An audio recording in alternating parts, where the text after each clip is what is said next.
What's up, guys? Kyle here, back again with another video, but this time we're actually outside for once. It's actually like pretty nice here, so I was like, I absolutely need to take this opportunity and just actually come out here. But today's topic is like these things that are like you can hear driving by, the crazy gas prices that we are experiencing here and all around the world, and what it says about the transportation system here in America. Well, you could argue that there's a few reasons why this whole conflict is going on even in the first place.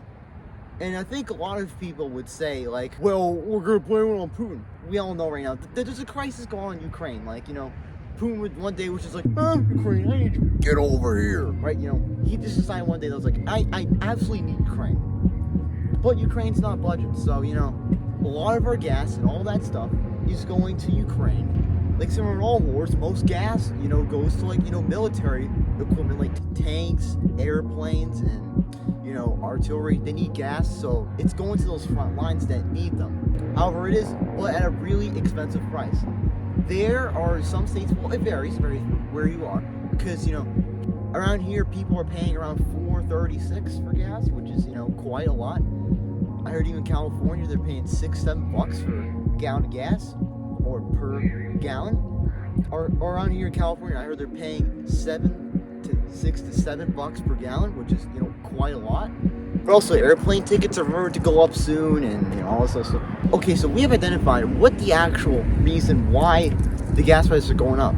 But what a lot of people won't tell you is because of a lot of other things. Well, what if it's because of the Keystone Pipeline? So the Keystone Pipeline was this pipeline that was going to go to Canada, that was in Pennsylvania, Canada, and President Joe Biden canceled it for suspicious reasons. I do not exactly know why.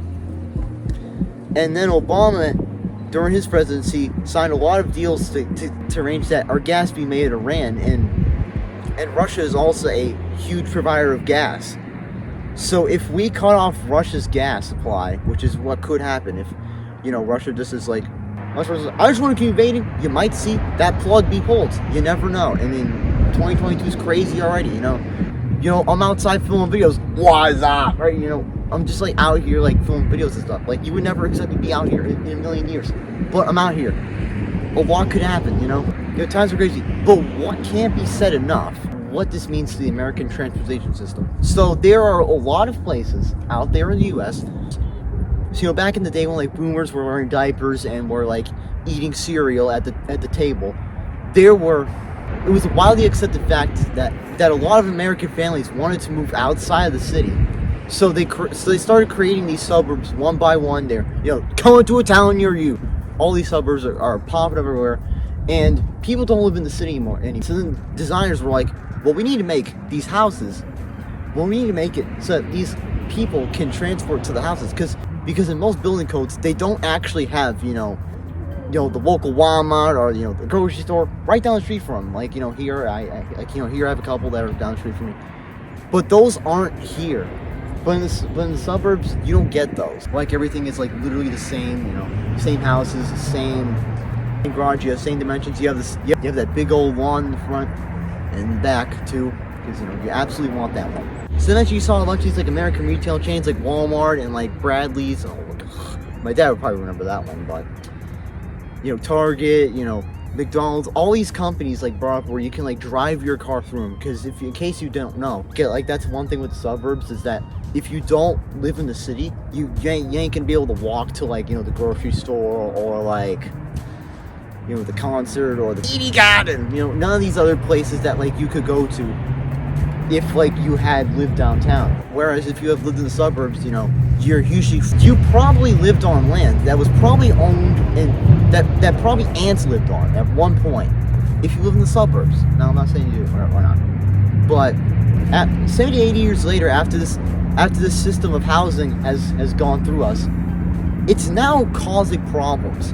You go on the highway, there's constantly traffic. There's a lot of people in the morning that want to get to the parking lot early because they fear that if they don't get to the parking lot early, they're gonna have to wait behind even more cars, because quite frankly, cars are pretty common here. So that's exactly what the problem is back there. When I said with the suburbs, is that everything that you guys do requires a car, you know, going to the concert, you know, going to the local Wawa, you know, going anywhere, going to school, probably even school, even if you're close, if you're like close enough to it, if you're like far away enough, or if you're like far enough from it, you know. Now you understand why people are not happy about paying $4, you know, $5, $6, $7 for gas, because, you know, it's not even filling up everyone's tanks. You know, I'm hearing that, like, it's also like causing, you know, it's not really like filling everyone's tank up, even though I put like, you know, $100 in that thing. Come on, give me more, right? You know, everyone's begging, you know, for this insanity to stop, and it's a lot. I don't think a lot of parents have ever thought of this, but like, what are you gonna do when your kid is like, you know, what are you gonna do when your kid's like 15, 16, 17, 18, and they gotta drive around to like work or, you know, school, you know, dates and like the bodies, right? You know, all these other things. They're gonna need to drive there. So should we make like driver's ed like free? Now, I bet the driver's ed companies would be really pissed about it. They'd be like, "Come on, man, why'd you do this? We need the money, bro. We're gonna go broke." But you could also argue in this country, it's essential to drive because you quite frankly can't get anywhere without it. Well, then I'd also argue, well, why I gotta pay insurance? Why I gotta pay crazy prices for all these cars when I know that I have to do it? That's like if I had to pay to walk around. It's like, do I get insurance to walk around? Do I get walking education, you know, to like walk around and like in my own house or whatever? Like, do you see what I mean here? Like, are we gonna actually pay a lot of money for something that we actually need? Like, people need to get around here, you know. It's like we can't mess around and just like, you know, throw price tags on everything because it just seems perfect at the time. I will offer a solution to everyone that for some reason thinks that depending on cars for everything is a good idea. Well, number one, for one, it actually pollutes the environment. You know, see here, so I'm gonna show you something. Okay, so there's my bike right there. So, you know, I actually rode it to like this spot that I'm at right now. You know, I actually rode my bike to like the pond. I didn't actually drive here because, you know, I don't want to like. Now I rode my bike here because I didn't want to waste $420 on gas. Like that's insane. I don't want to do that. You know, it's not worth it when I can just bike here. You know, cities need to find cheaper solutions like biking. You know, let's add bike lanes. Oh yeah, let's get them skate parks. You know, we definitely need those. I can't even tell you enough on what those things are. You know, we need like bike lanes too, like only bikes can go in, like, so like more people that have bikes will be more encouraged to ride bikes in like suburban areas, instead of like, you know, being on the side of the road and having some like, you know, 420 diesel truck coming at you, blowing smoke at you. You know, that you ain't too encouraged to ride your bike in that situation. When there's no sidewalk either, you ain't too encouraged. I'll offer that. Buses, well, we can make bus lanes too. Oh yeah, throw that money on there. Money also too. It's like a lot of these cities that I know are in debt. You know, from like paving roads and like fixing bridges and tunnelways and tunnel bridges, and you know, a lot of these cities are in. You know, all these cities are in lots of debt because for some reason they thought that like actually having, you know, everything be outside, for some reason having like giant concrete parking lots was actually a good idea. In the long run, when you're gonna have to keep paving it, you know, it's gonna be, oh no, pothole, holy shit. How many times have you guys like run into those things? I really want to know that.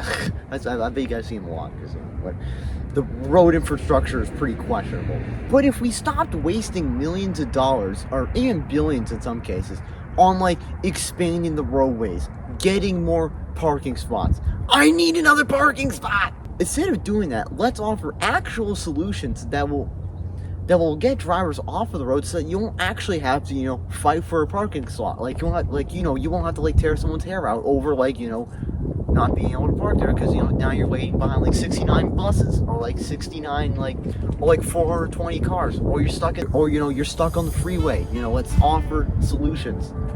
And that, in conclusion, is what I actually think this entire problem is speaking to us. Is that the gas prices is not actually bad. Is that if gas is like $420, it wouldn't matter to me because I'd just be biking, right? It wouldn't even freaking matter. Take a bus, or like, you know, get a ride from the homies, right? You know, carpool, all this other stuff that we could have done. but we just didn't. But it's showing the clear problems in U.S. infrastructure that relies solely on cars and automobiles. You know, airplanes! Because the roads are too filled up. You know, we keep just, you know, making concrete parking lots, and we, you know, keep, like, depending on cars for everything. And so, in result, you know, there's going to be way more cars on the road than what actually needs to be if we had, you know, just made simple, like, solutions like, you know, so hopefully now you guys understand why, like, your older, like, siblings or parents or mad whenever they go in their car, it's because those gas prices are too goddamn high. And that's going to do it for today's installment. If you guys absolutely loved it, let me know how you feel about it down below. Maybe make some things I missed in this video, you know, all kinds of wonderful stuff like that. And remember, guys, catch you on the flip side.